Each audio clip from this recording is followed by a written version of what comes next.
Raila Odinga yesterday attended a church service in Murang'a County, Kigumo Constituency. That visit to Murang'a is significant, politically speaking. In this video today, I want to try and explain what I observed from that particular trip to Murang'a.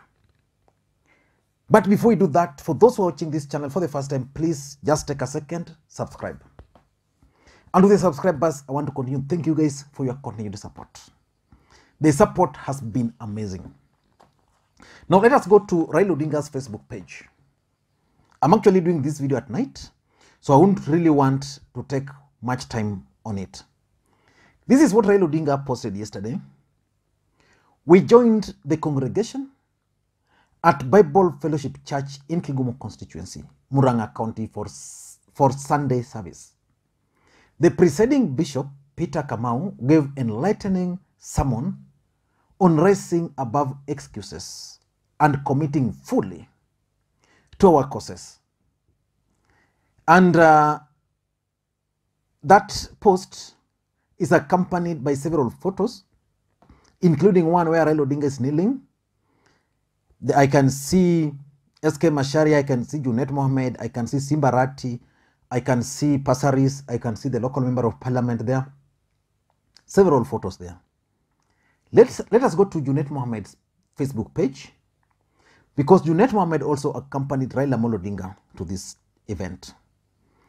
Junet Mohammed is saying, together with Honorable Wangari Mwaniki, that is the local member of parliament for Kigumo, Honorable Maina Kamanda, Honorable Jeremiah Kioni, Honorable Simba Arati, Honorable Eve Obara, Honorable Passaris, Royal Media Chairman SK Macharia, and local Murang'a leaders, we joined Right Honorable Raila Odinga for a wonderful church service in Kigumo.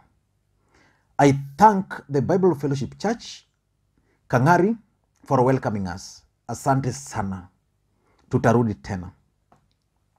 And Junet Facebook page also has several photos of himself, Raila, Maina Kamanda, SK Macharia, and all these other people who accompanied them. Murang'a County is going to play a key role in 2022 general election. Nyeri has produced a president. Kiambu has produced presidents. Murang'a people are saying it is their time.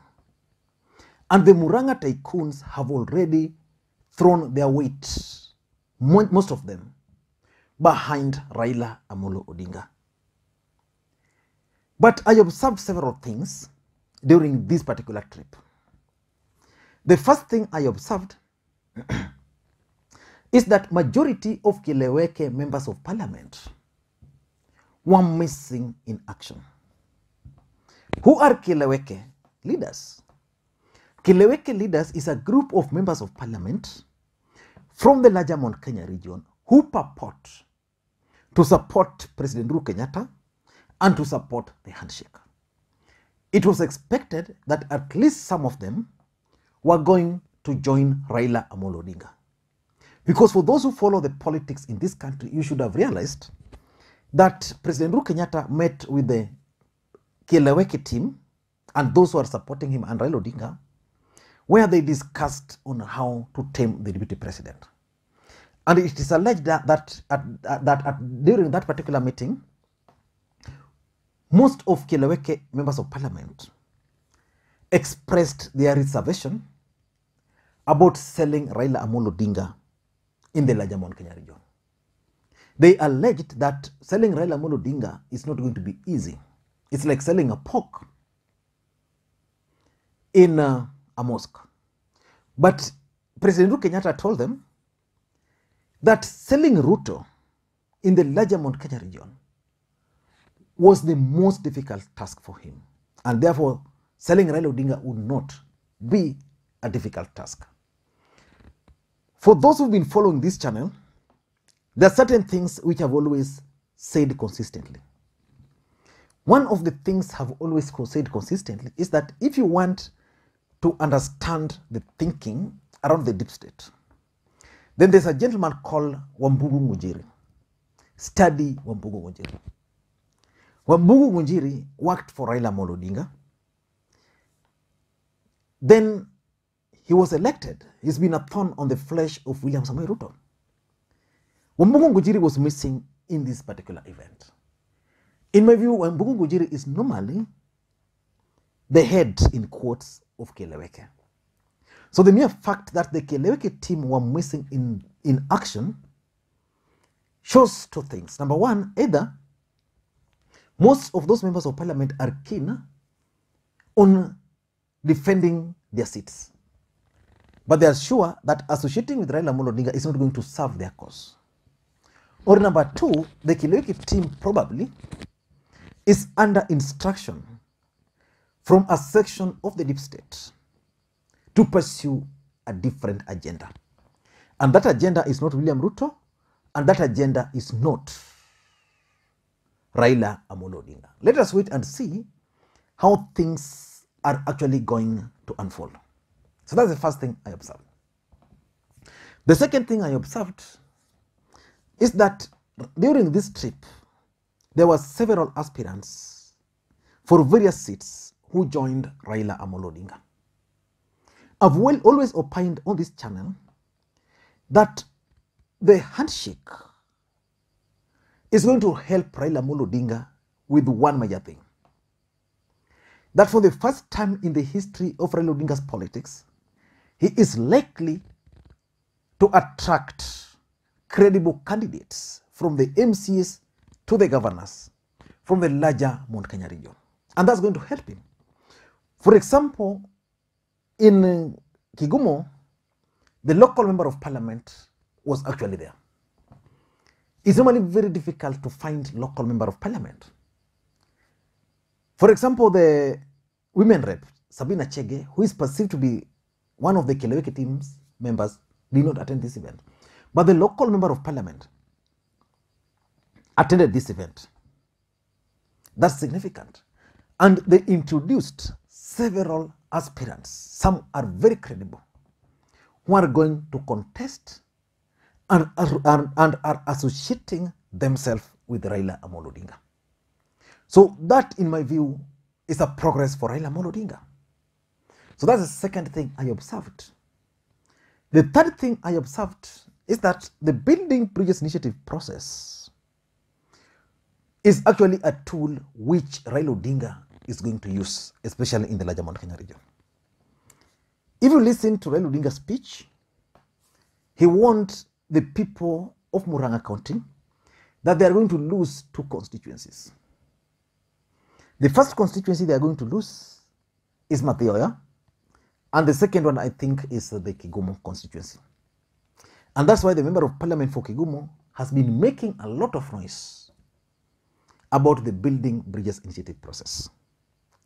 So BBI, and just like I opined, was going to be a tool which Uhuru Kenyatta and Raila Odinga had actually planned to win the support of the larger Mount Kenya region. The one vote, one shilling campaign, Raila Odinga invoked it and reminded the people that they've actually lost. Then he also invoked these constituencies which are going to be lost. Mount Kenya region was going to benefit more than any other region.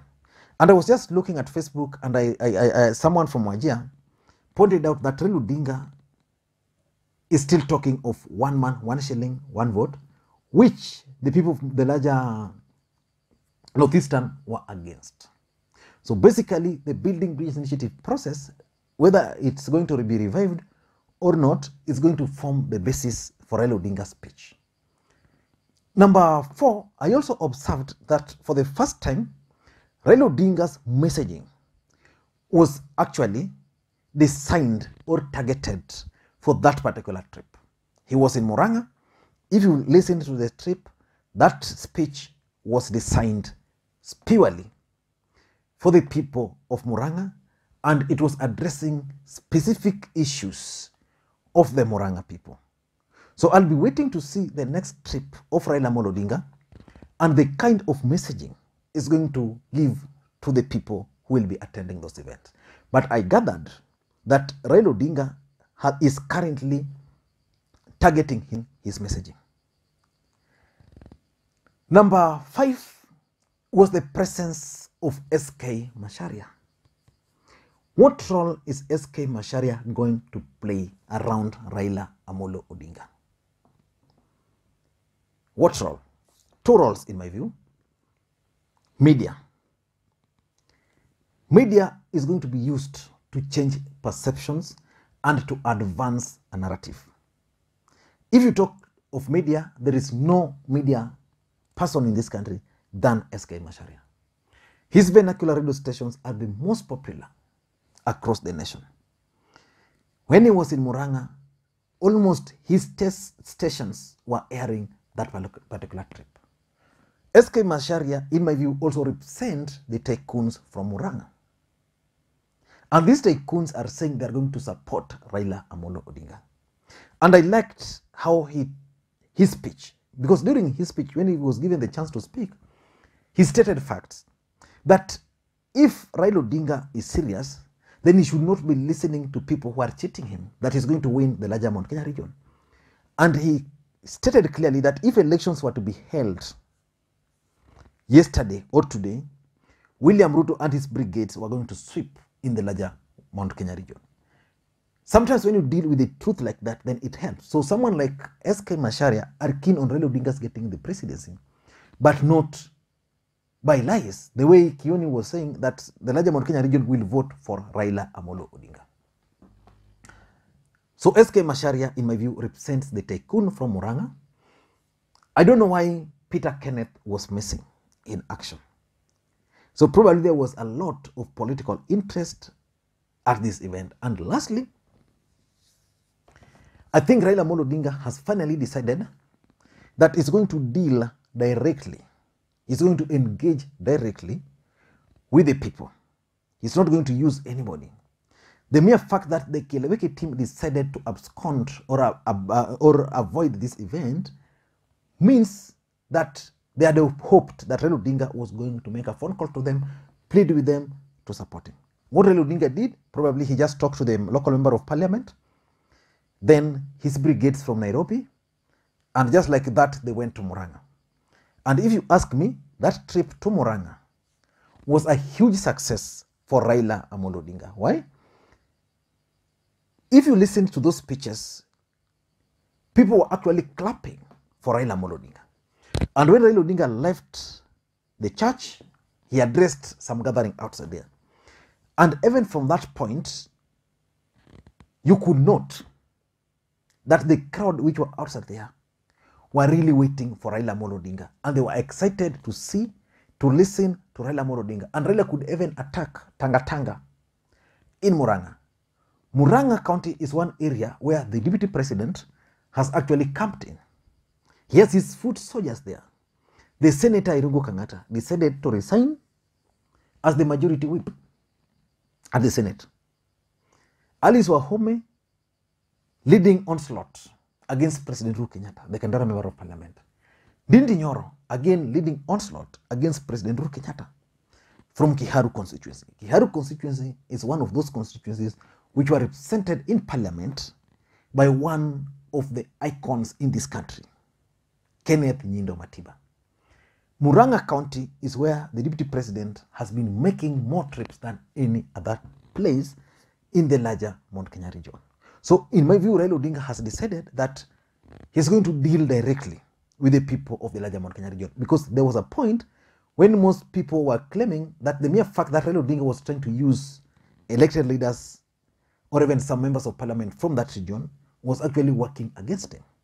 And some of them are now trying to sabotage his campaign. So Raila is now going to go directly to the people. I don't know what you think, but that's my take. And for those who are watching this channel for the first time, please take a second or two and click the subscribe button so that next time we produce a video like this, YouTube will automatically notify you. And the subscribers, I want to continue thanking you guys for your continued support. Without that support, this channel cannot be where it is. May you have a good day. By the way, what's Jimmy Wanjigi's game plan? He was being interviewed yesterday, and I think people are very happy with Jimmy Wanjigi the way he has responded. And I was reading some article on the Daily Nation where Jimmy Wanjigi was claiming that Raila Odinga has outlived his usefulness. What was his objective? Maybe we should do another video. Thank you guys, and may you have a good day.